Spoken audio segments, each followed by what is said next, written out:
on Three's Company on a podcast? No, never. Not that I can remember. True. It's almost always just me and Mr. King. Did you ever think you'd still be talking about your band on podcasts when you started? When I started it, no. Well, I wouldn't even know what a podcast is when we started it. Did you Uh, ever think you'd still be getting interviewed about the band at this that was point? that was the dream. Was it But really? Yeah. for the majority of the last 19 years, I would not have believed it. No. Shit. That's very cool. Yeah, I didn't even know you guys were fucking Canadian until like a year ago, which is awful because I grew up in Ontario too. It's unfortunate, but with the name, right? And then like Yeah. finding bands that on the does- internet, you just assume where they're from. That's a strange name for a Canadian band to have. That's a good point. Clearly somewhere in the Midwest, right? Right. Yep. Yeah. There you go. Yeah. Matt came prepared. He's got fucking headphones, a fancy Deep, mic. deep, deep, deep. I don't know if it's. I don't know if I have to change my. This is a podcast. You got to have good audio quality here, right? Making me look like amateur hour over here.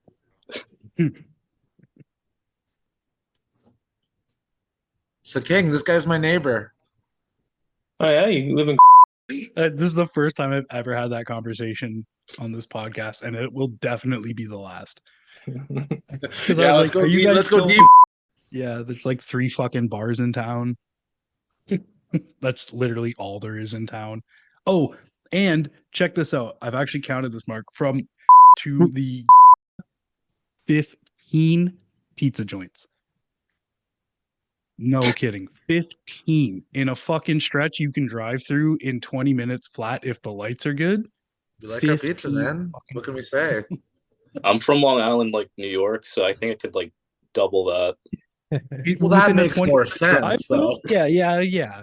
But within a 20-minute drive, like I'm saying, like you can drive from one border to another in less than 20 minutes and hit 15 pizza joints.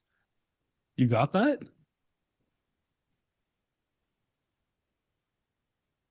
Feel like We Long lost Island David. is the pizza belt.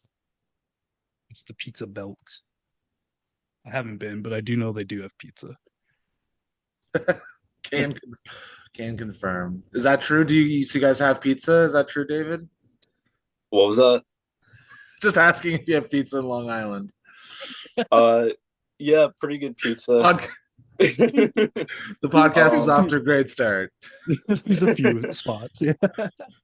I spent a bit of time like in upstate New York, and the pizza didn't really compare to like Long Island.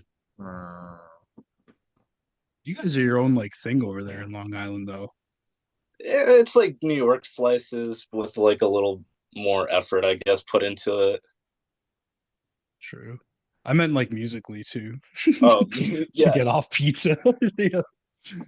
yeah. The music here is good. Where Some Long of them Island are. are you? How far out in the city? Can you guys hear me? Is this working? yeah. A little bassy.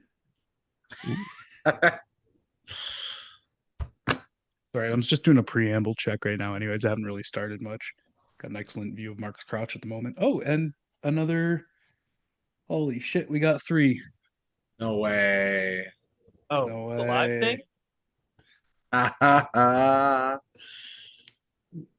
Well, it's a Precious live thing on. if you guys are cool with me putting video Welcome. on the Patreon. If you just want audio, that's fine too. I do try Yeah. to get video content for some of the Patreon subscribers. I put it up for free. Yeah, But all good. it's up to y'all. I'd be more down. Gary's on mute and sleeping Oh, apparently. shit. Yeah, that's all right there. Guys, I just woke up. Your filter even looks tired. Is your computer half asleep? What is that? I got purple haze over there. Yeah, for real? You're definitely Are you- 90s capsule here. Are you in a hot box? I wish. Yeah. no daycare, It's like- just smoke. It's just a smoke machine and a bed. That's its life. It's the only way to live. It's Okay, my well, now crib. David's not the only one baked here. Good. Cool, man. I'm so hyped to have you guys all on. Um, so the three of you have never done a podcast all together. I can't. So Pick one. what I'm going to suggest as someone who has recorded podcasts with multiple guests, when we shoot off a question, my left to right is Mark, Matt, Gary. If you want to answer in that fashion, try not to talk over each other too much. Obviously, over chatter is going to happen. That's fine. As long as there's just not like three people saying the same thing at the same fucking time so that nobody can make sense of anything audibly. Y'all feel what I'm saying there? Sounds Nod. good to me. Thumbs up. Cool. All right. Yes, but part of our music is the intricate intertwining of the parts. Oh yeah, I have no issue with So that. As long as there's not three keep of things you talking. conceptual if we're all talking at Yeah. the same time.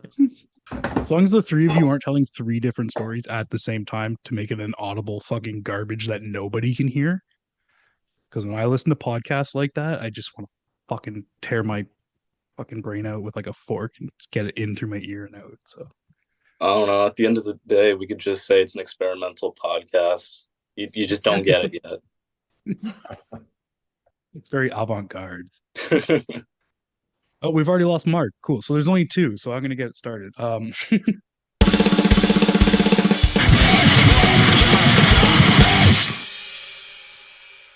Ladies and gentlemen, trans and non-binary punks of all ages and denominations, welcome back to another episode of Not Just a Phase, and thanks for joining us in our 5th season. It's 2025 now. If you're new here, let me get this out of the way really quick. We're online at notjustaphase.net. We're on Instagram and TikTok at Not Just a Phase Worldwide. We're on Twitter at NJAP Worldwide. And we have a Patreon with video podcasts and bonus content if you want to help support the expansion of our podcast and the blog spot and all the other content we continue to create for you. Shout out to our partners at Local Media, who are also the boys in Medulla Lunar. Check out their page for video editing needs and check out their band because they rip. And welcome to the show. Again, thanks for listening to us after all these years, year 5 now. It's still fucking up my mind. I got a special co-host today, David. He's from Real Low Emo on Instagram, the page and label. He's on the mic co-hosting with me today. His label is releasing the finest quality emo bands. You can check out everything he's cooking up on Instagram, as I said, at Real O Emo. We've collaborated in the past, making playlists together, and we've had so many chats about who's the bigger emo dork. So, David, thank you for joining us today. It's a pleasure to have you on. Yeah, thank you. I feel like Rob likes to find reasons for me to not quit the internet, so it's good to be here today. Absolutely, yes. I've talked you out of throwing in the towel a few times, I think. And we're hyped because we got members of Newfound Interest in Connecticut on the show today. And despite their name, they're actually from my area. The band is taken from a song by the Get Up Kids called The Newfound Interest in Massachusetts, as I believe. And these Canadian boys are originally from the Richmond Hill / Toronto area, from what I've seen. And before you ask, that is like an hour north from me. They're a Midwest emo band that's heavily influenced by a newer genre of music called industrial dishwasher. No one's quite sure how they invented that genre, but we'll talk about that. Don't worry, we'll ask. They were formed in 1999, from what I've read, and only a band for a very short run. They released their debut EP in 2002 called Less Is More or Less. Then an album in 2005, Tell Me About the Long Dark Path Home. Both albums are two very different animals, in my opinion. Tell Me About the Long Dark Path Home was recently repressed on CD and vinyl by a Canadian label called We Are Busybodies. The band broke up later that year after that 2005 re-release, but in their short career span, they played with quite a few big names amongst the list I want to mention. They shared the stages with Canadian legends like Lexus on Fire and Death from Above 1979. They recently reunited to play New Friends Fest 2024 in Toronto and had plans to do some American dates as well, but passport issues sort of hindered those events. And we got a lot of questions about this band's lore and their future plans, and we're hoping to get some answers. So let's get into it. First off, was all of that correct? It was close enough. It was like, we did end up playing a couple shows in the States. I know I could see Matt was wagging his finger there. We found our way in for New York and Philadelphia. Oh, okay. So what happened after? What did it go wrong after that, Matt? Or No, it wasn't a passport issue. It was a right. a work visa issue. It's like you have to join the musicians union and then pay like $600 to apply for a work visa. Is it happening again? The little buzz. I'm just gonna go back to low tech and use my computer speaker. I thought I was gonna try and be fancy with this. it was working microphone. totally fine before we actually had you start talking. It's unfortunate. When it works great when you're not talking. It actually works great, like there. Maybe you were Well, just too close with it. I don't know. Maybe. Well, Fucking this is technology. One One day it'll work for Yeah, us, like I that. swear. Take 3. Sounds good. So You got this.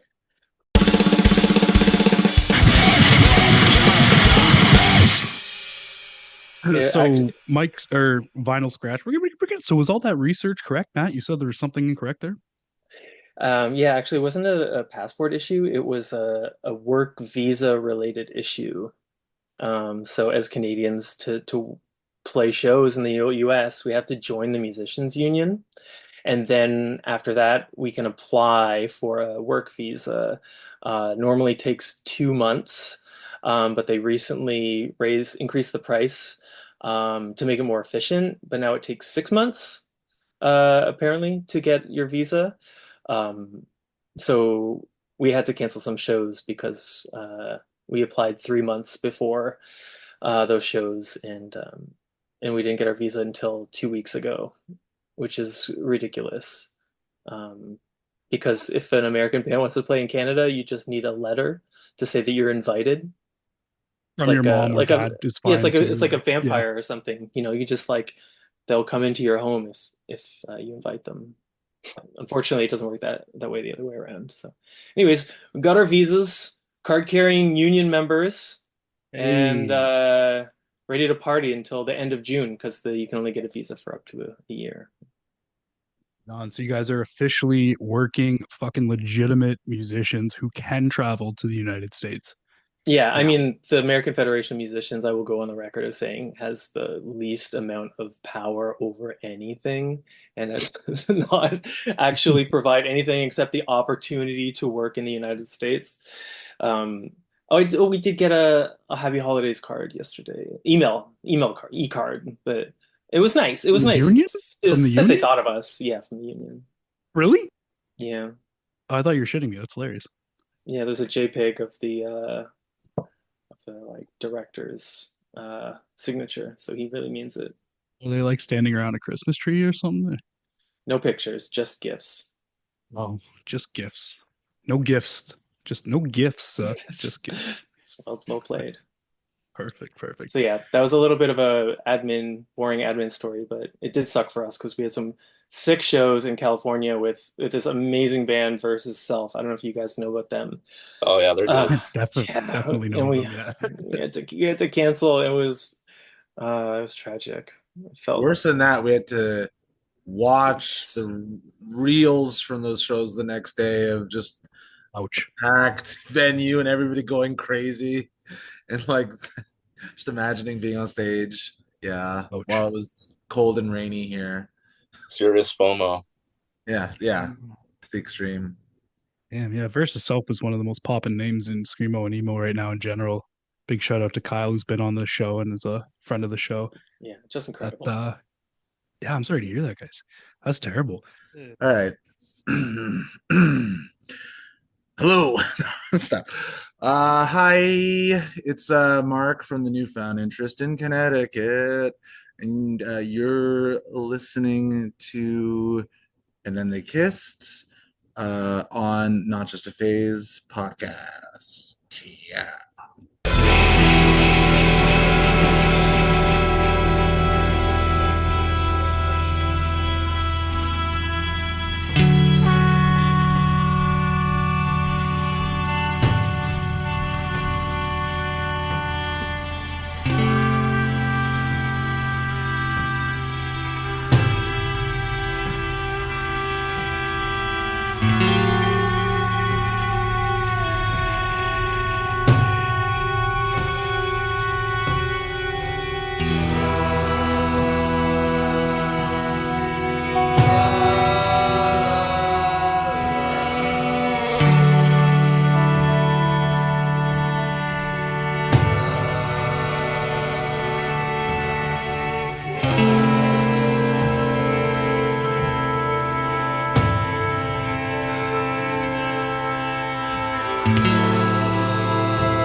So I'm curious if any of you three had actually listened to this podcast before or after agreeing to come chat today.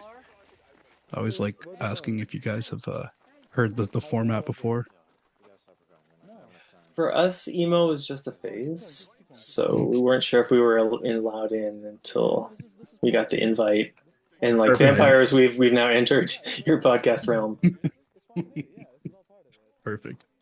I prefer when people haven't heard the format because I kind of keep some of the questions the same.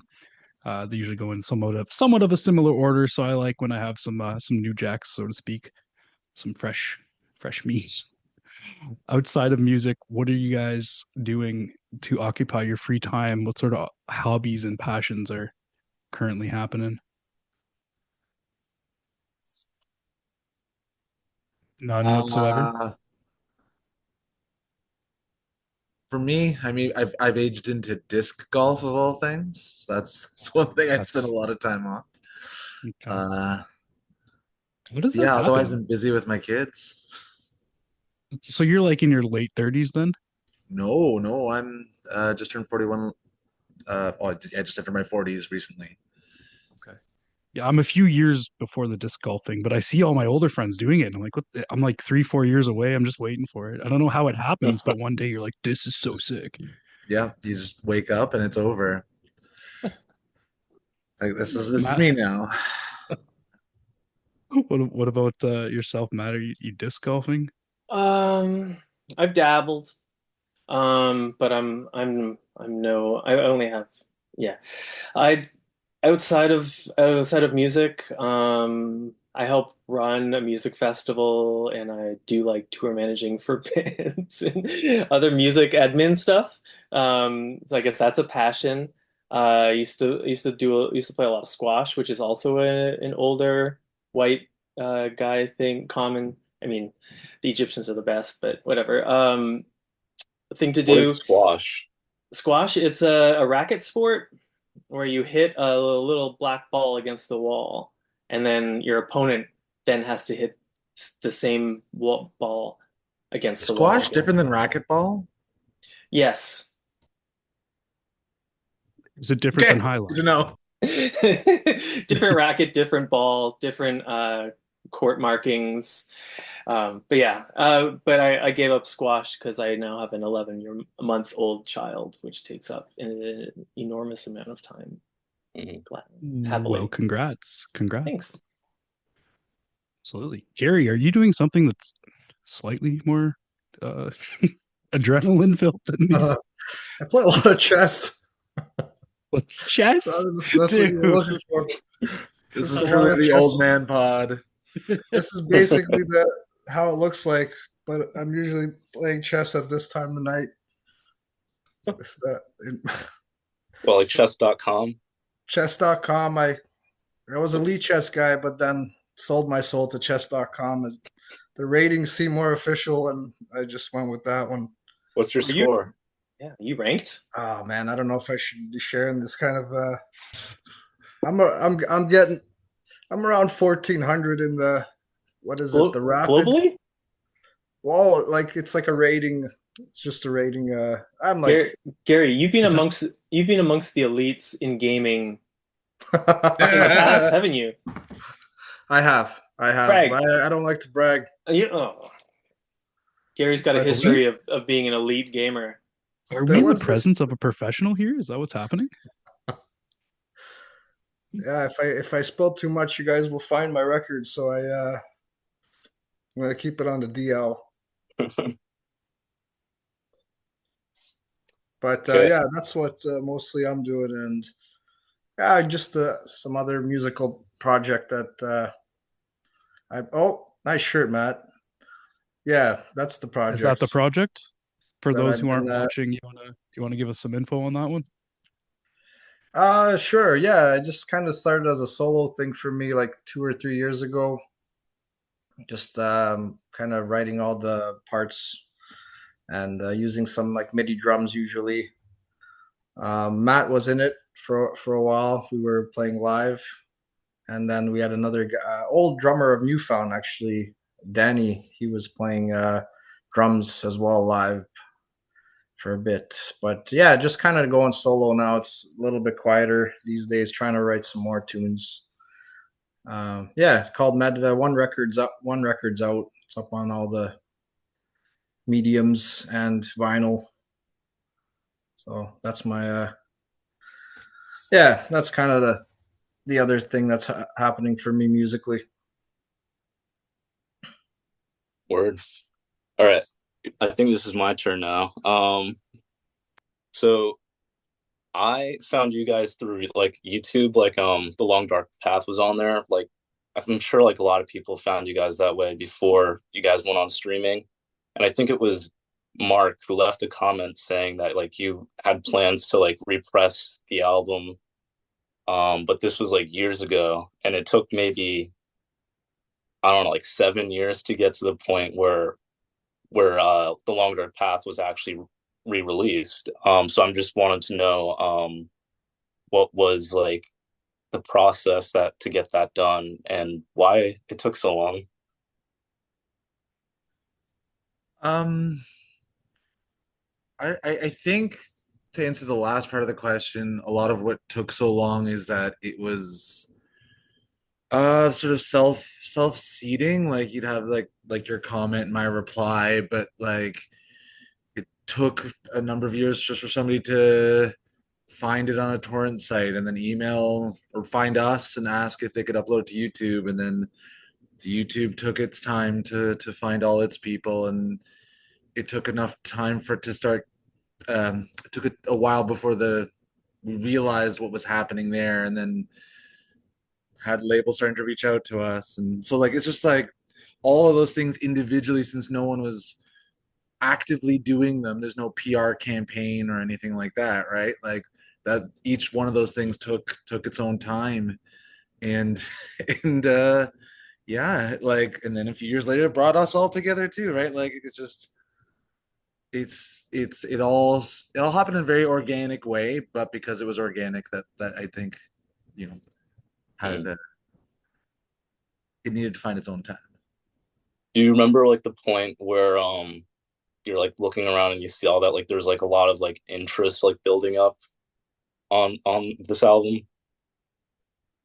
Yeah, it was kind of like it was a really, yeah, like Mark says, kind of like a slow build. Like everything kind of took time to start, you know, get going. And the YouTube was definitely one of the main catalysts. There was also a few like really glowing reviews on, was it Rate My Music?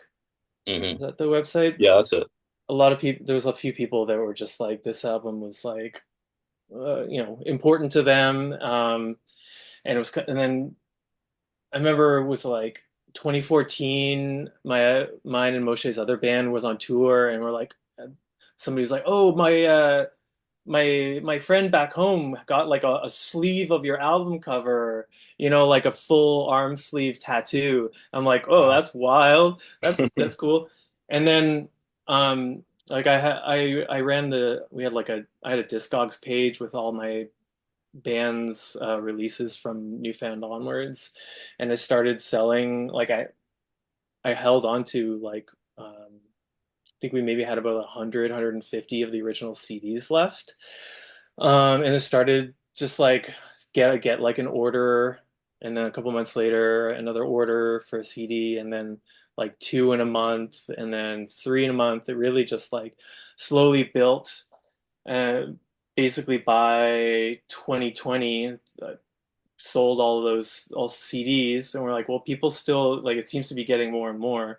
Um, so, and we've been approached by people who are like, "Oh, we want to release your stuff," and we're like, "Okay, well, let us know." Kind of just like not feeling each other out, and then uh, but when we finished selling out all those CDs on Discogs, our friend Eric, who originally put out the record, he still kind of puts out records, not necessarily like our type of music, but has a pretty eclectic label, and he's been a close friend for 24 years. Um, so when he's like, "Oh, I'll put it out," and there was a record label in Spain and UK, kind of, so they all did like a like a cost share on the first run of LPs, and then Mm. that sold out. So we did another run, and then that sold out, and then we just did our third run, and that's already sold out. Um, and it was released in July. So I don't know, maybe we should make bigger runs, or maybe we should just keep doing like batches of 500 to be like, yo, another sold out pressing of vinyl. But anyways, yeah, Yeah. that's It's really certainly exciting to see like the momentum build, like when for like bands that you thought like were obscure, and then like everybody starts liking them. yeah. It's I mean, to be in the band like that is kind of like a dream come true or something, because we looked up to so many bands that we felt didn't get the attention that they deserved, and for people to kind of see something in us is a really special honor, to be part of that like canon of sleeper hits. Yeah, for sure. On that subject, you guys talking about bands that had inspired you. I had a question regarding the change from the EP to the album in the style of emo that you're playing. With my thoughts, the EP being more straightforward emo, whereas the LP has a ton of twinkly and noodly Midwest emo riffs. Can you recall what bands led to that style change? Was it intentional? What was influencing you at the time of both those releases? And as I said, was it a natural writing progression, or if you could elaborate on any of that, I'd appreciate it. Gary, why don't you answer? Yeah, I guess we got moodier as we were getting older or something there. But yeah, I think for me, well, I don't know, I don't want to speak for everyone, but we did listen to a lot of the same stuff because of the van. We were kind of just, there was a lot of interesting things to find on the internet at that time. Still is. But yeah, like Godspeed was a big one, I guess. That was kind of like it had that more huge sound with the crescendos and all that. Um, yeah, like Rockets Red Glare, some of those local bands that we were kind of seeing, or sometimes it was we are lucky enough to play with. They inspired us to go kind of on a more like dissonant post hardcore. I'm not sure what the genres are, but like yeah, those were definitely seeping into the sound. I think personally, like Slint, I actually was listening to a little bit, but that was actually after the record was kind of completed. It reminds me a little bit of their vibe too, but yeah, so like kind of these Mogwai, Godspeed like bands, Explosions in the Sky for me. Um, and then I always had the Midwest emo rolling on heavy rotation still. So other guys, you want to? Did y'all ever consider writing shorter songs throughout any of these? for both releases. Are they long? There's one song that's 2 minutes long. Yeah, that's what I was gonna point out. Got the The one. the one. Touche. But yes, touche. Just to go back to Gary was saying earlier, uh, those bands that a lot of the bands he was listing definitely is what led us into the later phase, and just so you get some sense of contrast where we started off like back in the EP days when we were in high school, starting with stuff like Weezer, and then getting into, like Gary said, the Midwest emo, and then the local bands that were of that type that really inspired us, like Monine. And so a lot of that stuff has a lot more of the pop punk influence, and that like shorter, so a little bit shorter and a little bit like catchier, and that was definitely where we started. And then we had a different drummer for that EP as well, which also uh, contributed to the vibe shift between the two. Not yet. It kind of makes sense that you guys listen to like moaning, like since you're like both from Canada, but Yeah. like it was never something that I like clocked that like into like your music, to be honest. It's actually there was this I gotta say it, but there was this music like a message board. Message boards were really popular. Basically, the discords of 2000 early 2000s. Message board called Ontario Music, and we released that EP, and somebody was like, "Yo, man, this sounds like a ripoff of Monine," and we listened to it, and there's this one part in a song, and it's a total direct ripoff, and we were such fans, and maybe just like so young that we're totally blindsided. We're like, what? Mm-hmm. What? I'm like, oh man, it kind of is similar, like the same chord progression. Which part? What song? Well, I'm not gonna say that. that's for the heads. I didn't That's for the clock it. Now heads I gotta. Embarrassed to pick say it out apart with loud. their little head thing. You know, I music literally head just figures. saw Monine the other weekend too. That's gonna Yeah. piss me off. Yeah, We they're have some lovely. unreleased songs hiding.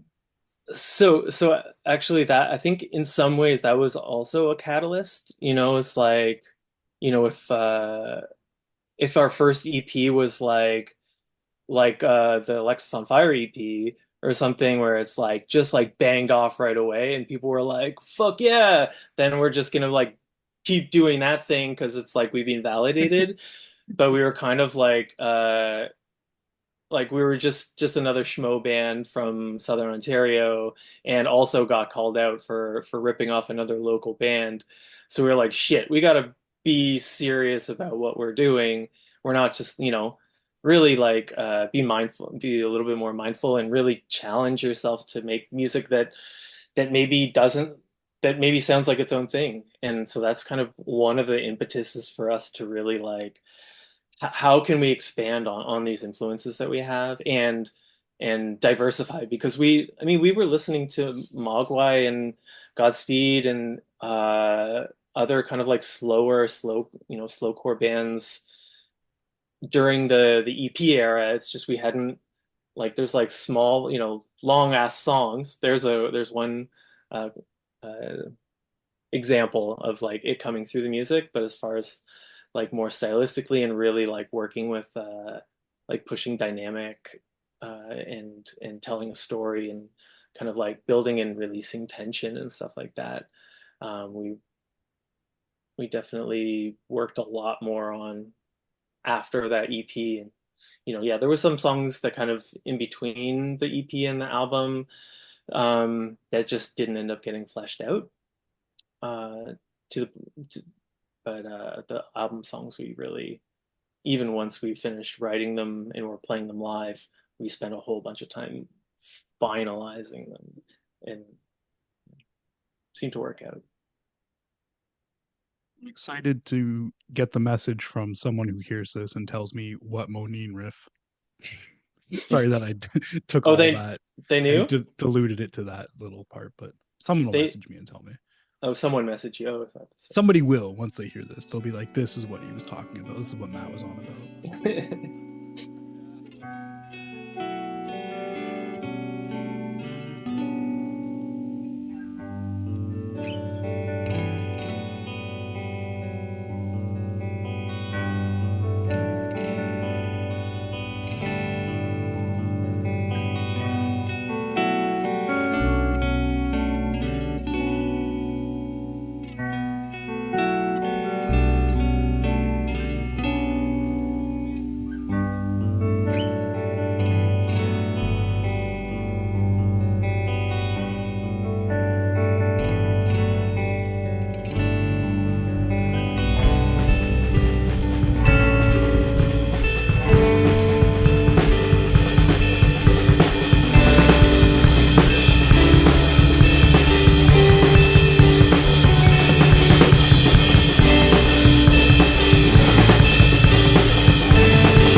to like go back a little, what like bands did you love initial like during your initial run that like you don't really see people talking about like today? Just like see this as like an opportunity to like to shout out some like bands that deserve it. Can I start? I Yeah. mean, the main one really is Rockets Red Glare, as a band from Toronto. Before Rockets Red Glare, they were in a band called Blake. It's kind of like a more straight ahead, like a math post-hardcore band. Other bands like Okara, this Shotmaker, who got like a little bit of attention because Shot maker. Yeah, they Sean. put out a they put out re-released their album a couple years ago. Other bands like Kepler is kind of like a slowcore band from Ontario. Vermicious Kadid. That's a fun Yeah, one kind from of like an Brantford, indie Ontario. indie rock, kind of inflected. I'm trying to think other like kind of like large, even larger bands. I was thinking about this the other day. I'm trying to. You got Gary? There was From Fiction, who were very cool as well. And then I was gonna say, oh, it slipped me out my mind. Oh, yeah, Mare was very cool, but I think they're pretty well known. They're on Hydra Head Records or Relapse or one of those. That was like kind of like sludge doom. I Another haven't heard of another them. another big influence Yeah. for us was a band from Halifax called North of America as well. Kind Mm. of like a mathy band. Um, who were kind of like regionally popular. Trying to think any other bands that we were. It's all just the other stuff that's like Dirty Three or Songs Ohio or there's like like music that's kind of like in the periphery of the kind of like emo realm, the Midwest emo realm that we were also listening to at the time, right? It could be any realm, to be honest. It doesn't have to be necessarily what influenced your writing, just bands you were fucking with then that Yeah, yeah. nobody's talking about now. Anyone else, Mark? Penfold, but I feel like Penfold comes up in at least in the emo circles, but that was a big one for us when we were younger. So I remember getting that package in the mail when I sent off a money order to the UK to order it from the UK label. Oh, there was another band. There's a band called from Ohio called Aloha, Oh yeah, you and love they it. had an album called That's Your Fire, and that really like it was they really like kind of strung some of their songs together, and I think in some ways that was partially influential in how we put our songs together in kind of batches. Or were you getting that from somewhere else, Mark? 'Cause you kind of headed that Um, groups of three. what? I don't. I don't. Trying to think of where that idea came from. I think Well, it's because we had one of our songs that we wrote like that, and it was I think the sa sa sa one. Well, yeah, it kind of was just way too big to be a song, and so we just started thinking, got me thinking about okay, well, what would one song be versus the other? Well, and then the idea of well, maybe these songs go back to. I think it's Monine too. Monine used to do some stuff where they'd have songs that were connected somewhat. I think it was another. I don't know. I can't think of the. Yeah, I know what you mean. Yeah, I think their second album they do a lot of that. yeah. That was right when we were. the theory of harmonial value, or is Oh, it? oh, the one after that. Oh, that's the red Oh, river. Yeah. I dropped off there. Well, if we're jumping forward now, I see that you guys are playing Clam Jam 2. Big shout out to the homie from Quahog. So, do y'all fuck with any screamo bands on this 17th fucking wave that we're in right now? Like, and what is it like to know that the screamo community absolutely loves your work? Like, obviously, you guys are supposed to play with Versus Self, but is there any bands from that are active right now that you're fucking with in the screamo scene?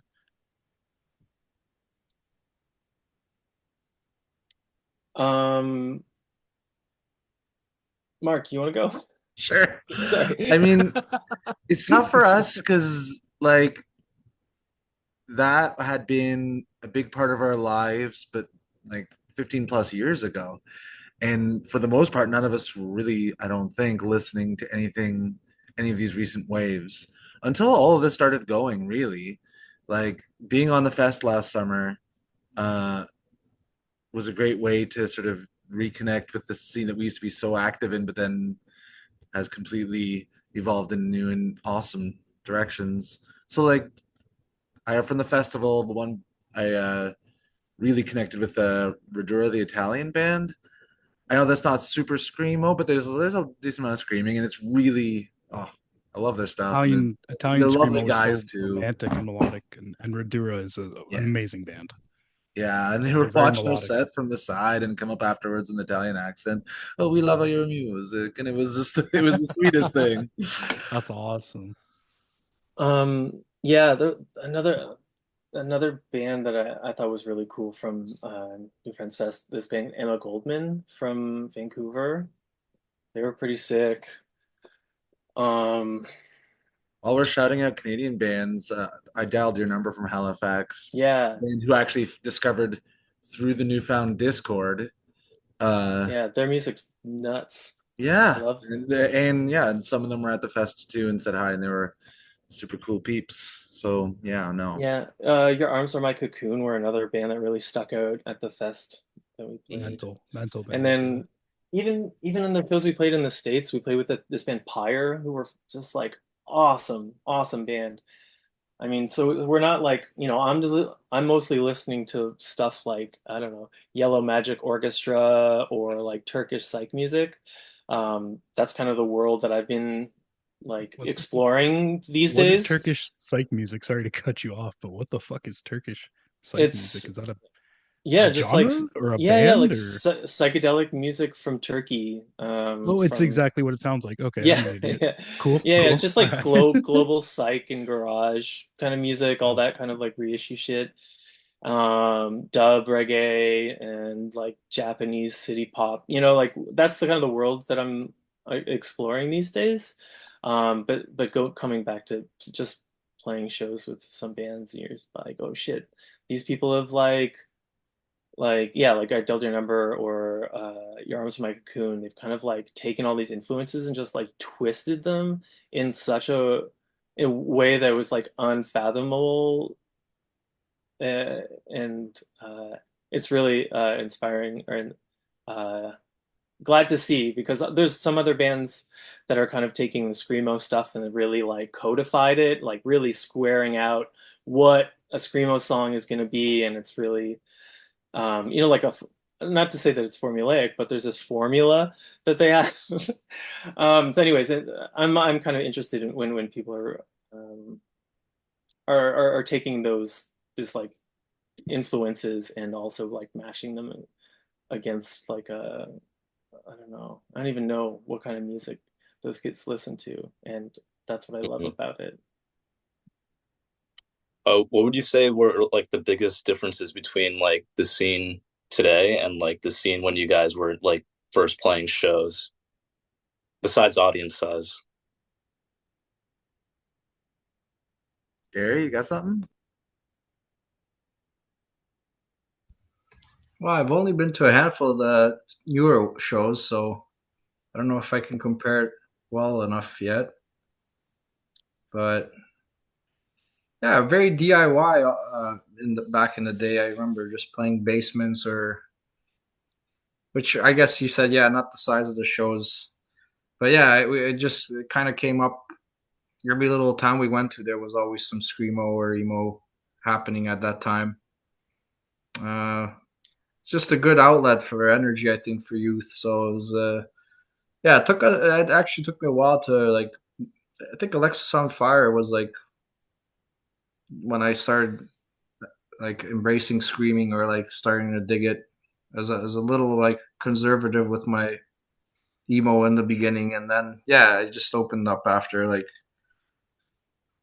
There's a lot of cool. Oh, okay. I don't know. I was gonna go down some. You guys. Uh, yeah, I would say that the real noticeable difference is um there's a lot more like openly queer and like non-binary genderqueer people in the scene that is just like was not existent 20 years ago. There was not Hmm. that.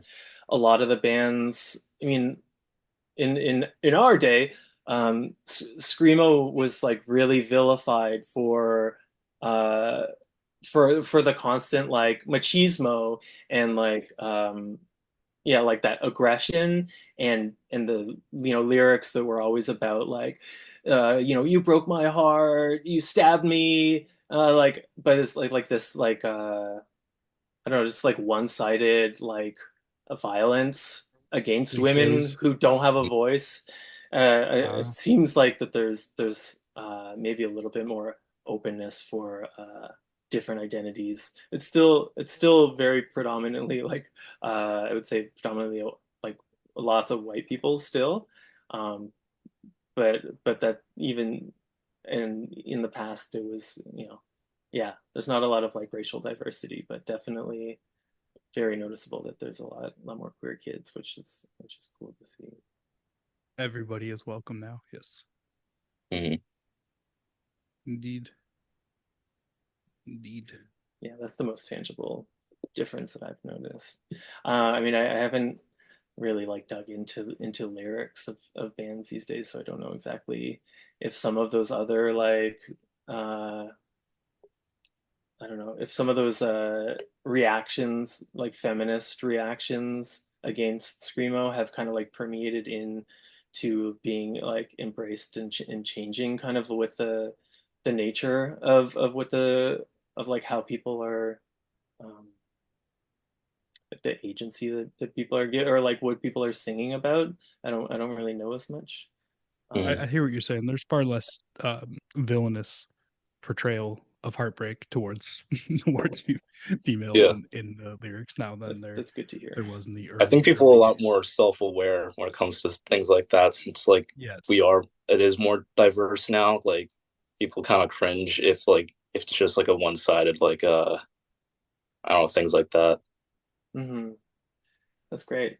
Because that was one thing we like we never really wrote songs about or like never like directed songs about like love and heartbreak or something. It was more complicated emotions. There's love in there, but it's not like exclusively romantic love and stuff like that. And maybe that's another thing that is kind of like helped our bid compared to some other bands that maybe haven't aged quite as gracefully. excellent point.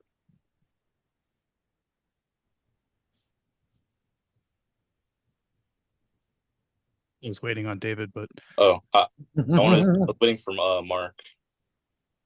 what's that? Oh, It's just how the scenes changed. yeah. Oh, you're waiting for Mark. Oh, Mark had some Okay. thought. Yes, please, by all means, by all means. Yeah, I like. I would agree with Matt, and quite. It was probably my favorite thing about our first show was just the vibe, and that it was. So speaking, yeah, speaking to like audience reactions, the first show was so overwhelming for us. Not only in like that it was like a super inclusive and just a great feeling of like everybody being together, but also just in the way people react to the music now that they actually know it, right? Like we were always back when we were playing shows trying to win people over, trying to um, figure out our own sound. Whereas, this is our first time ever playing with people knowing the words and like and then just like anticipating parts or cheering when they recognize the song and all that was it was especially the first show really overwhelming and just like unreal. It had a real sort of like yeah not this this I never would have imagined could be happening, and it is. So that was really really awesome. Yeah, cool. Would you guys say like do you have a favorite moment in the touring so far? I don't have a moment, but I will say it's amazing to be spending more time with these guys because there's some other bands that I've been in um that I would not want to be spending time with some people. So the fact that it was this band that got a response, it's been really a treasure to like yeah spend. I mean, we never really lost contact, but we diverged in many ways, and the fact that we're meeting regularly to jam is and playing shows and traveling is Mhm. amazing. I hope we can do more of it.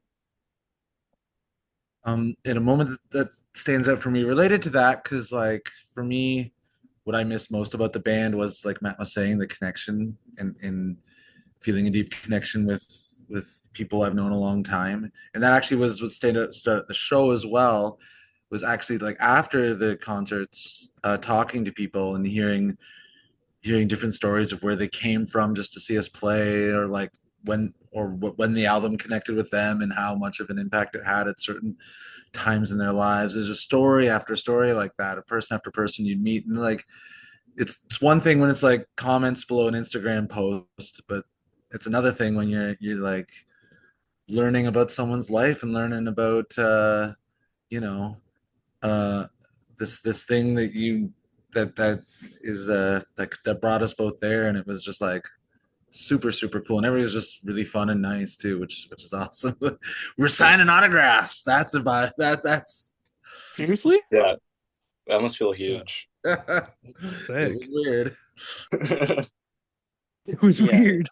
yeah. The amount of like people who have like opened up to us about their life problems and how our music help them, you know, Amazing. see some light in some dark times is that's another dream come true. You make music because you feel something and you want to share those feelings, and for somebody to like receive those and uh, make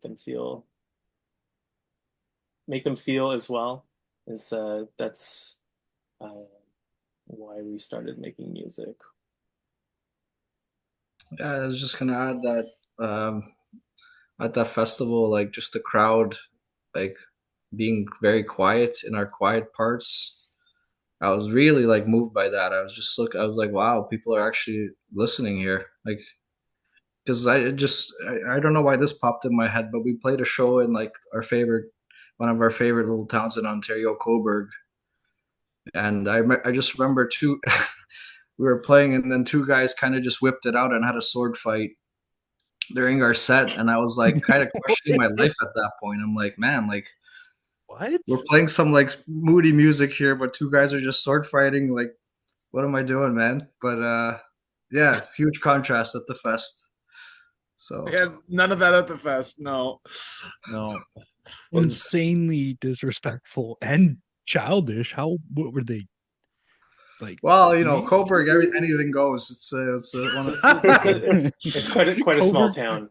Quite a small town. Coburg's like Welland. Oh wait, can I actually yeah, fuck it's that? I got don't some care. No one Welland knows. vibes. No one listening to this is gonna know what Welland is. That's Fuck true. it. I was like, I can say whatever I want. Welland is the city beside the town beside the city. It It's is the the town armpit beside of beside the Ontario. town. Yeah.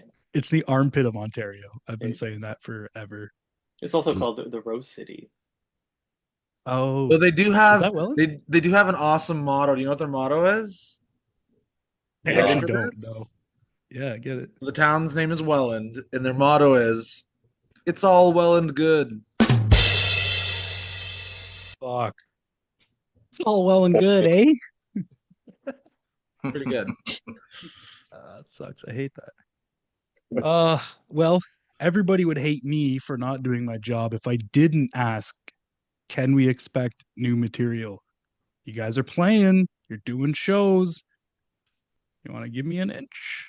You want to lie to me? You Inches. want to give me something? I mean, Maybe? our approach to the summer was like, let's relearn the album, let's play these shows, and we'll see how it goes. So we were able to relearn the album, and then we were able to play those shows, and the shows went, for the most part, really, really, really well. And so, yeah, we took a bit of a break after the summer. Lives sort of kicked up, but then we said, well, we don't want to do that again. And now we started practicing again. So that's kind of, we're trying to see what's there, if anything is still there. So it's not a no, It's not a no. but it's not a yes. He's playing hard to get. I'll take it. I'll You gotta take it. dangle that carrot. I'll take it. I'll take it. Okay. So since y'all are on a slight reunion, I mean, like you said, you've been practicing, playing some shows. If there's one band you could see do a reunion show, who would it be and why? It's a question we ask almost every episode.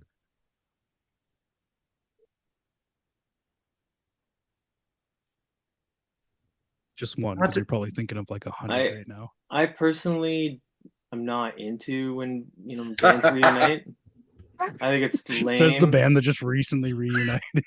Yeah, we had a lot of mixed feelings about doing it. At Nice, least like okay. it took us a while to get on board with the idea. Yeah, it took some convincing. Actually, no, I was totally down to play a show with these guys, but also at the same time, I'm not actually that interested in seeing bands reforming. Yeah, Good answer. that's my answer. Good, honest answer. None of them. Fuck them all. Stay retired. Yeah, Mark, Gary? don't suck up the air of all these new amazing bands. True, there's a lot. Is there a special reunion band that maybe Mark or Gary would like to see? A less pessimistic view from. I mean, we often talk about Rockets or Glare would be fun, though we did see one of their reunion shows. Not me. No, you weren't at the Post Combatant Hall one? No, I didn't go. Oh man. Do you know why? Why? Because I don't think it's cool Oh, when bands right. get back together. Nice. Should have seen that one coming. Speaking of taking the bait, Who's? Can you pick dead people? Sure, yeah. hell yeah, yeah. You always have regrets. Like I saw Neil Young this summer because I didn't want to have this regret. Not even dead. I'm sorry. I to know, hear that. but I'm saying that He's and alive still. He's They had to saying cancel the tour not long after because they all got sick. As old people do. Saying, but I no, had to mute so, myself like, I from don't know. laughing. You were serious, Neil Young. No, I was saying that's why I went to see him so it wouldn't happen. But just like I don't know, one of my favorite live albums is a Nina Simone album, and so like I often think like if the timing had worked out to be able to go see her, just like bucket list shows like that. Yeah, I guess I go see Captain Beefheart if they pulled him out of the grave. What about Turkish? There's no Turkish psych bands you want to reunite? Barış Manço? I'd go see Barış Manço. That'd be a sick show. I hope you're not making up that band name. Barış No one Manço? will ever know. No one will ever know. No, the fans will research. If you're not wrong, they might. Gary, do you have a band that you could you would like to see do a reunion show, even if they're You know what? I saw Mineral when they reunited in Ooh, I was in jealous. England at the time. And that Nice. was awesome for me. I was so obsessed with that band when I was in my teens. So I actually did not mind that. Like I was into it. Because I never seen them. That's the thing. If I've never seen them and they reunite, I think it still is kind of That's special. another one. I would kill to see Penfold. And Yeah. I saw some grainy footage of their final shows in New Jersey and everybody on stage singing along. Like I'd go. Yeah, it's like you just turn into a kid. Everyone was singing along at Mineral. So I was gonna say like the Gloria record, the band that came after Mineral. Actually, that would be cool. I just been recently listening to them a little bit these days too. So yeah. I was gonna see Mineral when they reunited, but then like I got like so like absorbed in like finals at the time. I was like in college that I forgot man. about it. And then like maybe like a few days later I see the ticket like on my phone. I'm like, oh shit, I just like missed like the biggest like band that I wanted to see at the time. Oh no. I'm still hoping that they'll come back again. Yeah, I hopefully another round. was gonna ask if you did well. If you did well in the course, at least. Like, was your finals good? Was it worth it? I don't know. This is like 4 years ago. True. I'd probably pass. All right. Time for a hard, hard left turn. So, near the end of our interviews on Not Just a Phase, we got a couple standard questions we like to ask that pretty much have absolutely fucking nothing to do with music. The first one is actually still related to your band, though. This is wildly off topic. But I don't know when there's going to be a good time for this question. So, did you ever get a check from Roblox, or at least find out how you got on there? I guess this one's mine. No, nothing. I'm not like we really reached out for them for an explanation or anything, but it was just, yeah, no, somebody spotted it, posted it to our Discord, the screenshot, and I went and investigated the link, and there it was. But it's, I don't know, like it's just they're demoing a new feature on their website, and in the little video clip of the developers demoing it, the feature was that you could have a music player on screen with you while you're playing Roblox. And they used our band as the example of a song you play while you're playing Roblox, which is wild. Is Roblox like a popular game or something? Yeah, with the kids. Yeah, with the kids. It's like, yeah. So you're saying there is money there? But it's also, well, Mark, Roblox why did you not alert me to this earlier? Roblox makes their money by getting kids to build games within the Roblox world. So it's like free child labor. They make a lot of their money that way. Cool. It's really Damn. messed up. So And Matt there's wants some no of that there. money. So there's no. Exploit the children.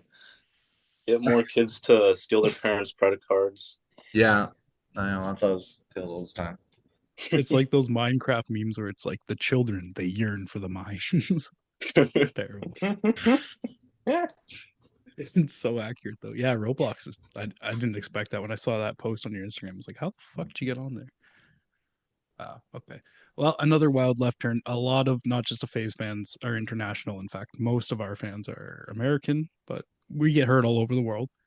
So Canada's like a big mystery, this whole country, to almost everyone who doesn't live here. So I'm curious, what's your guys' favorite Canadian food?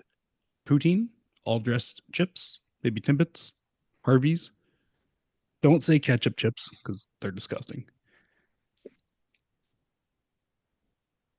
I mean, the band for a long time had a big thing with poutine, so can't lie. It was like It makes sense. we would tour in Quebec, but that was our primary focus besides the shows, or at least mine. That's Yeah, the that real was- poutine. That's the That was poutine. the That's what they furthest. say. The furthest we got in touring was Quebec. Quebec City was the furthest we ever got from Toronto. Sick, When we though. were a band. So that was, yeah. First time on tour, we found out about this new French fry dish. Well, we knew it existed before we went on tour. You didn't know about it until you hit Quebec. But it was definitely not popular in Toronto in 2005, 2004. Anyways, Oh, true. yeah. I wonder Yeah, when yeah. Smoke's Poutineery became like a thing. Yeah, I'd say like, feel like- 2008, 2010. Yeah, I was gonna say I feel like I was like 19 or 20 when that like popped off. Yeah, poutine's Getting old. delicious. Getting old. Yes, it is. when I was younger, my wife and I used to do couch surfing, where we stay on people's couches for free while we're traveling. And then the idea was that we would host people when we weren't traveling. So one time we hosted when we lived in Toronto, we took people to our favorite bar, which doesn't exist anymore, but that bar was famous for having 6 different types of Caesars. Which bar? So- I also fucking love Caesars. Good call, Canadian drink. Caesar. Thank you. Right, They call them right. Bloody So Marys. They call I'm them with Bloody Mark on Marys this in the one. States, but they're not as innovative. They as don't a use Caesar. Clamato They do not need use those, need clamato those juice, clams. which is Speaking of amazing. clam jams, Let's get it. Yep. Anyway, so we got our person who's visiting from Poland to try it. She takes a sip. She licks her lips and she's like, "This tastes like cold alcoholic soup." She was disgusted. Accurate. It's actually a pretty accurate description of a Caesar. It's delicious. It's delicious. Caesar, great answer. Actually, the best answer I've had for Canadian food. Fuck yeah. Fucking love Caesars. Best cure to any hangover as well. Gary's laughing. He's on mute, but he's laughing. All right, another hard left. What's the most illegal or dangerous thing that you've ever done in your life that you're willing to put on a very public international podcast? Don't incriminate yourself. But you can also say hypothetically, keep names out of the, and it can be dangerous, doesn't have to be illegal, but illegal or dangerous. Oh, Matt's ready. We're a bunch of good boys. I separated my shoulder at one of our shows. That was Is that pretty dangerous? dangerous. It That's- was, Doing what? That's self-harm, I guess. so I used to have a party trick I used to do when I was a teenager. I called it the fall, where I would purposely fall and fly through the air like I was out of control. But if I landed flat on my back with my weight distributed, it didn't hurt at all, but it looked like it really hurt. So we played at a Lions. Was it a Lions Hall in Georgetown? Something One of like those, that. yeah. A place without a stage, essentially. And it was the middle of winter, so as we're playing, Lions people are Halls. dragging all this slush onto the gym floor. We're playing it, but it was a good audience, people really into it. And for whatever reason, I got this idea in my head. I'm gonna do the fall. Like I'm just like, let's go. It's gonna be right at the like the peak of the song or whatever. And I do it, but I slip on the slush, and I land all my weight on my shoulder, and it separates. And I blacked out for a second too. Yeah. So once I sort of Like, came back during a song. during the middle of a song. Yeah, like it was like middle of a song. You guys are still playing, and I'm like, oh crap, I got to start playing. I was worried about a concussion, but I couldn't lift up my arm to play. And so then that sort of the show was done from there. But we sold out of merch that night, so that was Shouldn't be laughing, totally worth but- it. Sure, there was a lot of They gaps sold it. and like screaming.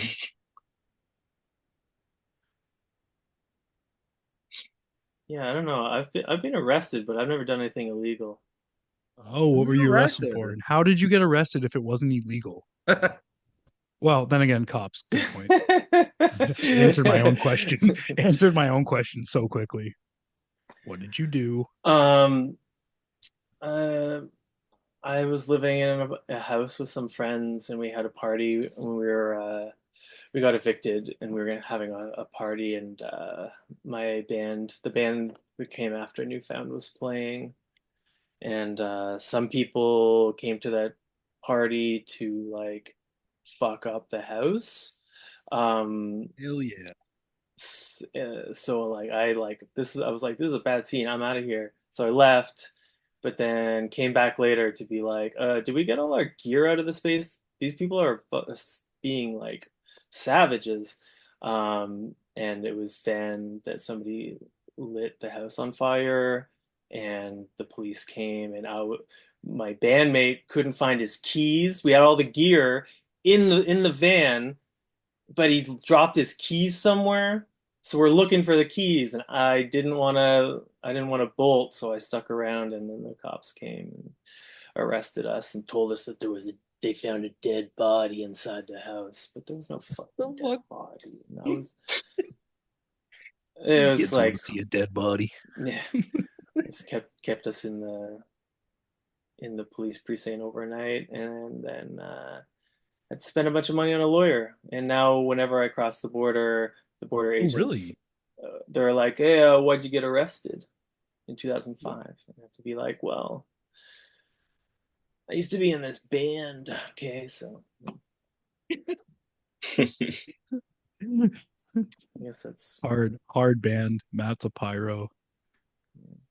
I Crazy. did not have a Allegedly. lighter or He didn't match. start the fire. It did not start. I went to a show in Kensington Market. I'm fucking out of here. Violent weirdos. Anyways, that's my story. It's a good one. Gary, you got something? It's gonna be hard to beat. Mine's really sorry. It's gonna be hard to beat that. Mine's Yeah, really for not sure. badass. Like it's the thing that keeps popping into my head. I was actually living in LA at the time, and I had this like rebellious friend. We were 9 years old or 10. I was in a Costco for the first time in my life, and they give you a bunch of free samples, all these sweet ladies, and you're just getting you're getting I don't know like 10 samples at least. And then my buddy convinced us to steal some candy. So I actually we took a couple. I don't know. I somehow made my hand move and take a couple out of the some like Laffy Taffy or some sort of something like that. And then yeah, I kept getting more samples, and my conscience was just bugging me, and I'm like, man, all these nice people giving us free things, and then we're stealing. So I put a couple of them back, a couple of the things back, but I don't know. I had to keep one just to get respect, I guess, from my buddy. So I think I did steal something from. Sorry, Costco. This has been weighing on Gary's mind for 30 Thanks, guys, for years. this. He's finally let it out. Outlet here. See, I told you, You we're guys- good boys. We're good Bunch of boys. badasses. I don't know, man. That's some crazy stories. Y'all are hard. Gary's story actually reminds me when I was like a kid. My dad and I were like at a deli, and like I saw like this like gummy, like like those burgers that they have that are like just like gummies. Like I wanted one, and I held on to it, and I was like, I forgot that I had it in my hand. I walk home with it, and I realized, oh shit, I just stole, and I'm like 6 or something. I felt so guilty that I just flushed it down the toilet. I didn't even eat it. Destroyed the evidence. Good boy. Shit. That's good. Sweet. Wow. All right. So since you guys are all such fucking badasses, this is the one question our fans usually really like. Assuming none of you are pacifists, pretty good assumption since you're all so hard and crazy. If you could punch any one person in the face as hard as you can, one time, no repercussions, who's taking the punch and why?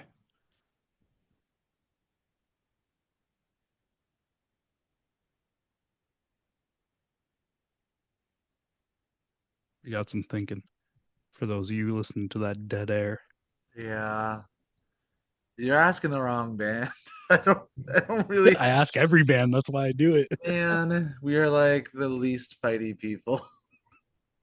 Like I find this like uncomfortable to think about. I just don't like. I don't even like. There's not I a don't know. single person you want to punch in the face. You gotta be kidding me. Maybe I don't know, man. Definitely is. Like You can pass, but I know there's somebody there if you really work on it. There's so many people. Oh, maybe Matt, not. Maybe it's just me there we then. go. Okay, Matt. The Maybe Mark's catharsis, gonna take the the pass. catharsis that could be had at punching some people who deserve. And they just have to take it. Just one punch. You don't have to kill the guy. Just punch him right in the face or Yeah. woman, whoever. Yeah, there's some people who truly deserve a real punch. Absolutely. Who's top of that list for you, Matt? Trudeau? It's an easy target. Nah, Trudeau's just a windbag. I mean, that's what all the people at the top are. Can I punch a truck or a car that's like You can what's punch whatever the fuck you want, Mark. Yeah. Where are you going with this? Where are you going the with cars this? that like have weaponized Canadian flags? Oh, wow. Like that, like or at least like make it seem like the only way to be patriotic is F Trudeau and anti-vaxxing and all that.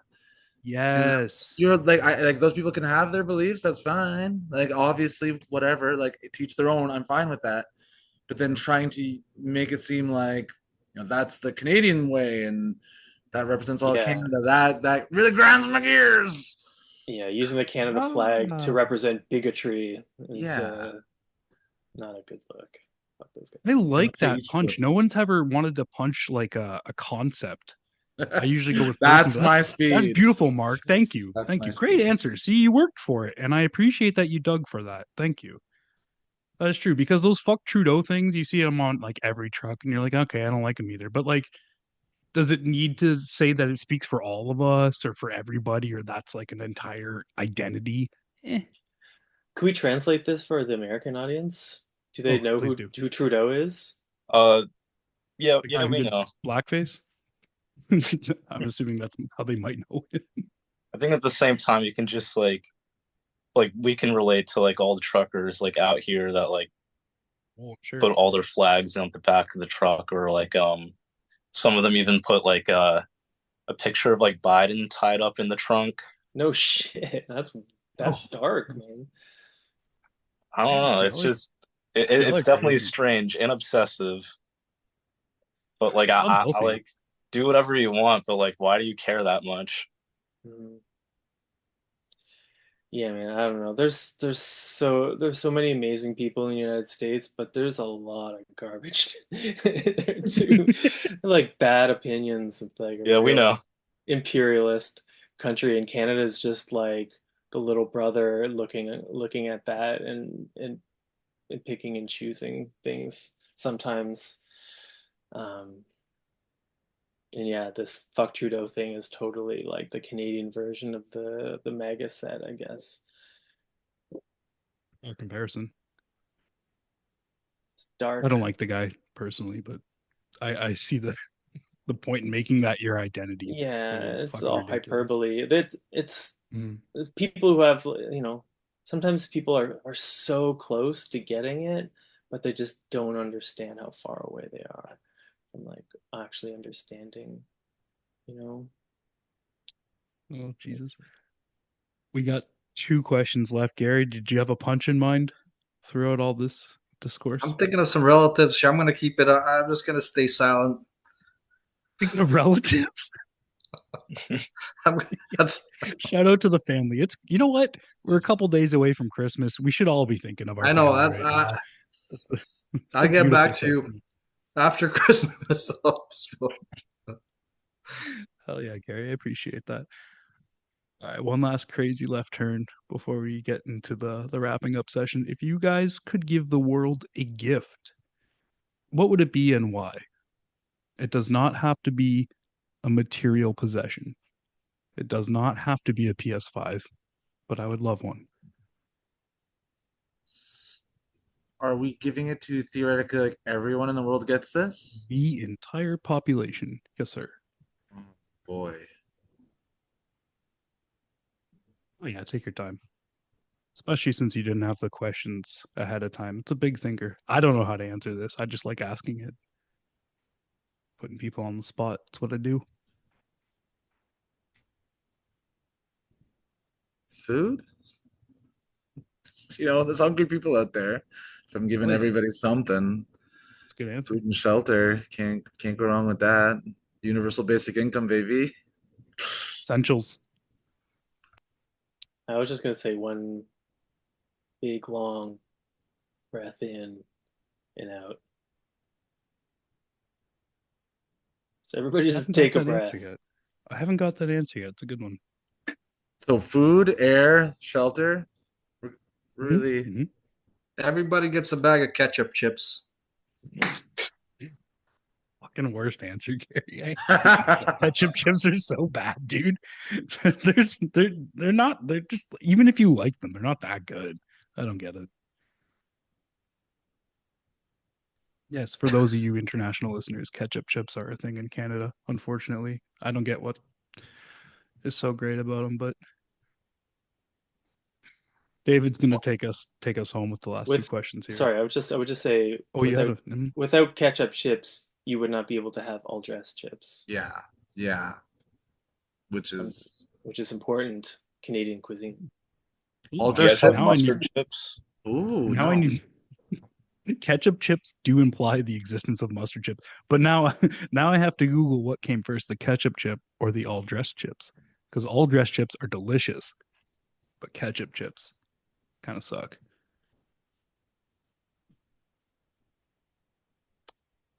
What about the dill pickle? I love dill Ooh. pickle. Who doesn't love a good dill pickle? right, David, get us off of this crazy All train. right, yeah. How do we wrap Away this? from chips, back to focusing on music. Is there any like big goal or like milestone that you guys are looking out for, like now that like you've like put like both records out, re-releasing it, done like a few shows? What's next for you guys? I mean, I would like to try some Japanese chips at some point in Japan. For the band. Oh, And you want to go to if the Japan? band can get us there, that's our joke. We always talk about how like, uh, you know, we're doing this because we want to play Japan. It's like when all else fails, just keep working. Maybe this can get us to Japan one day. Is that It's the like, joke, or is that like the it's like ultimate? the joke and the dream for Nice. for some of us. So that'd be awesome. I'm down with that. Matt, Gary?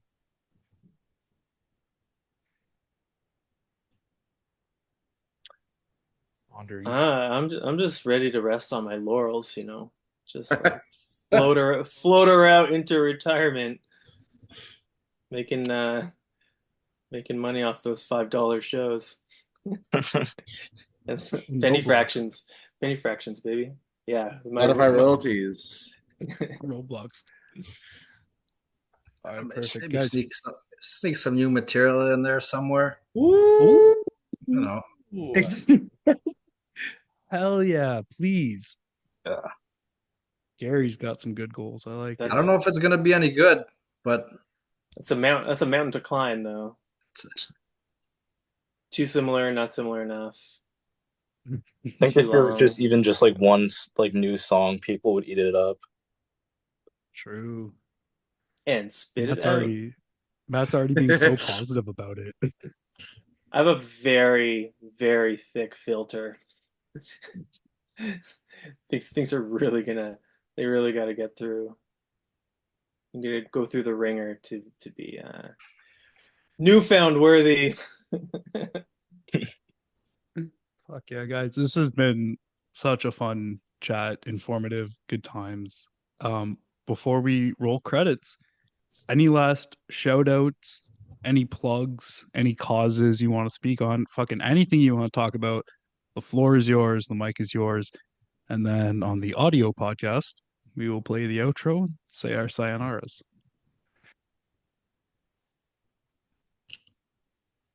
We are playing in Providence at that Grey Hog Fest, the Clan Jam they mentioned, just starting with band stuff. We're going to be playing in March at Eric's label anniversary. Is it third? How many? 20? What is it? Yeah, a record label that the first release on this record label was the Newfound album 20 years ago, and so they're celebrating their 20th anniversary in Toronto in March. Which label? We are Busybodies. Thank you. Yeah, we'd also love to. We're trying to make the California thing happen again. The shows that got canceled. We'd love to, we love to play more shows, and have some things we're working on getting offers and trying to make them work. For the U.S. and other international places. Really hoping that can come to fruition. Somebody's releasing the album on a cassette, right? Oh yeah. Your Mike Cocoon, their label, Reasonable Records, is going to be doing a tape run of the cassette.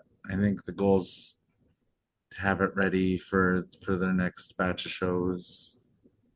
So that's pretty fun. Somebody who, again, I met through the Newfound Discord. I guess I could plug that. Go to our Instagram and go to our link pop, and you can join from there. It's we run an occasional music league that's always fun. Done 3 or 4 of those. Everybody's cool. Good time. It's all about the community. Any issues you want to bring up? Global. Yeah. I think I've already gotten political enough. You don't wanna get into the Middle East, Oh boy. I like how Matt started hosting. American imperialism, or nothing. Gary, did you have any closing thoughts you wanted to leave us on about American imperialism Stay or silent whatever here. the fuck Matt's on about? Silence is the key sometimes. I love it. I just appreciate this podcast for having us on, and yeah, I don't know, just keep listening to emo and screamo and all that. Yeah, It's good stuff, eh? beautiful. It's good stuff, man. Thank you, John. That's a good